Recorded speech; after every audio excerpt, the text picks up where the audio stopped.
School লাইফের রিলেশনগুলো অনেক সুন্দর হয়। আজকের গল্পটি তানভীর ভাইকে নিয়ে। তানভীর ভাই স্কুল লাইফে একটি মেয়েকে অনেক ভালোবাসতো। তো মেয়েটিও ছেলেটিকে অনেক ভালোবাসতো।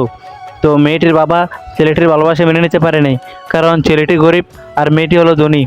তারপরেও মেয়েটি বলছে, তোমাকে আমি অনেক ভালোবাসি। তো ছেলেটি বলছে, আমি তোমাকে ভালোবাসতে পারবো না, কারণ তোমার বাবা ধনী, আমি গরিব। যেদিন আমি প্রতিষ্ঠিত হব ওই দিনে আমি তোমাকে বিয়ে করব।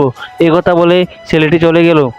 তারপর মেয়েটি বলল, আমাকে ছেড়ে তুমি যাইও না, তুমি যেটা বলবে আমি সেটাই করব, কারণ আমি তোমাকে ছাড়া বাঁচবো না, মরতে হলে দুজনে একসাথেই মরবো। এই কথাটি বলে মেয়েটিও চলে গেল। তারপর ছেলেটি চলে গেল। তারপর ছেলেটি মেয়েটিকে বলল, তুমি আমার সাথে বিকালে দেখা করতে পারবে বটতলায়? তো মেয়েটি বলল, যে আমি দেখা করতে পারবো। তখন ছেলেটি বলল, আমি অনেক দূরে চলে যাব, তুমি ভালো থেকো, তুমি আমাকে আর কল দিও না। এই কথাটি বলে ছেলেও চলে গেল, মেয়েটিও চলে গেল। তারপর কয়েক মাস পর পেরিয়ে গেল। তারপর হঠাৎ করে মেয়েটি ছেলেটাকে কল দিল। তারপর ছেলেটা কল ধরলো। তারপর বলল, তুমি আমাকে কেন কল দিছো? ছেলেটি বলছে, তুমি আমাকে কেন কল দিছো? তো মেয়েটি বলছে, আমি তোমাকে ছাড়া বাঁচবো না, তোমাকে না পেলে আমি মরে যাব। এই কথা শুনে ছেলেটি অনেক কষ্ট পায়। তারপর ছেলেটিও উত্তর দিল, চলো আমরা দুজনেই বিয়ে করে ফেলি। তখন মেয়েটিও রাজি হয়ে যায়। তখন তারা দুজন কাজে অফিসে নিয়ে বিয়ে করে ফেলে।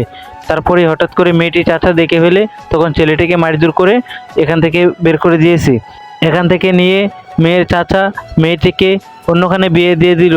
তারপর 5 বছর পর তানভীর ফিরে এলো, দেখে তার ভালোবাসার মানুষটি আর এখানে নেই, অন্য কোথায় চলে গেছে। তখন দেখে তার একটা বাচ্চা আছে। তখন সে আর কিছু না বলে সেও চলে গেল।